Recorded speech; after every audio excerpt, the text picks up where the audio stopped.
Indian weapons can help counter another challenge. They can help in containing a more aggressive and assertive China. The next war will be fought on the high seas. Many experts have made this prophecy, and China seems to be working hard to make sure it comes true. China is raising the threat of another conflict, and that too in 3 theatres: the East China Sea, the Taiwan Straits, and the South China Sea.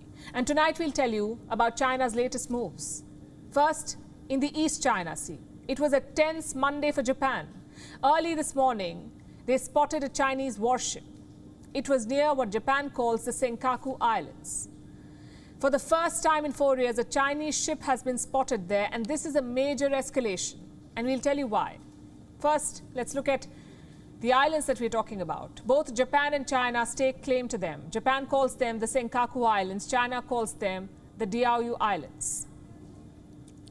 These are a group of uninhabited islands in the East China Sea. And this is a long-standing dispute. So why is China's action now worrying? 2 reasons. Number 1, such transgressions are becoming too frequent. And number 2, China is not alone in doing this. China has a partner, Russia. Moscow is supporting the Chinese Navy. A Russian Navy ship was spotted in the same waters this morning. Meaning, Russia and China are working together to challenge Japan, and this is not the first time. In the month of May, Tokyo had hosted the Quad Summit. When the summit began, Chinese and Russian fighter jets flew near Japan. They conducted a joint patrol during the summit. They flew fighter jets near Tokyo when heads of 4 countries, India, Japan, the US and Australia, were meeting in that city. And now the Russian Navy is collaborating with the PLA in the East China Sea.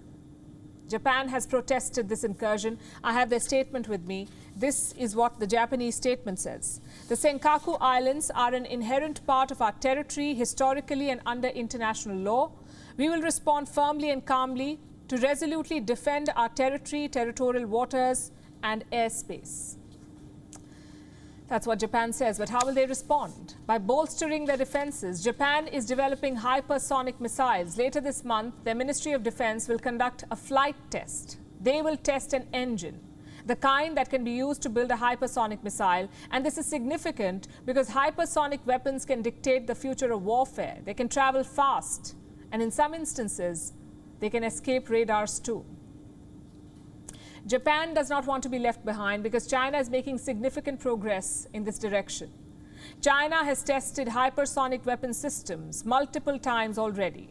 It wants to add this weapon to its arsenal quickly, and Japan is playing catch-up.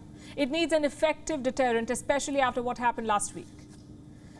2 Chinese ships sailed around East China Sea for 64 hours. You heard that right, 64 hours. Chinese ships were sailing around disputed islands for almost 3 days.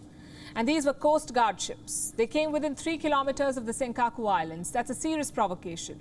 This is the longest incursion of its kind in a decade. So that covers the East China Sea. Then we come to Taiwan. It has been battling repeated Chinese incursions. Last week, Chinese aircraft violated Taiwan's air defense zone.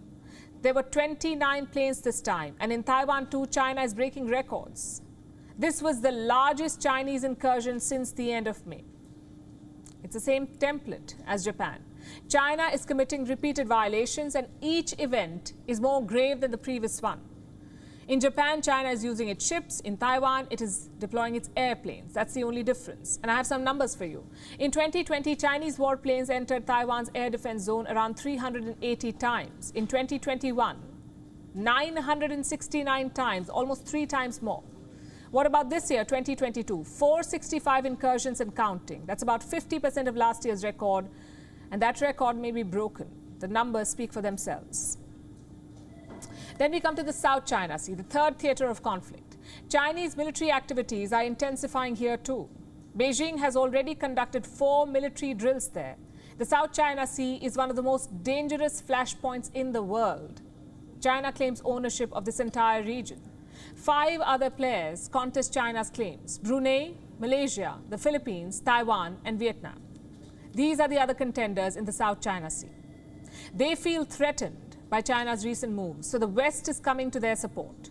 A major military exercise is set to begin on Wednesday. It's called the Rim of the Pacific exercise. This is being called the world's biggest naval drill. That's because 27 countries will participate. The US Navy will lead these drills. Who else is taking part? Japan, South Korea, Australia, New Zealand, the Philippines, India. Basically, all the major regional powers. The aim of this drill is to showcase power and to contain China together. WION is now available in your country. Download the app now and get all the news on the move.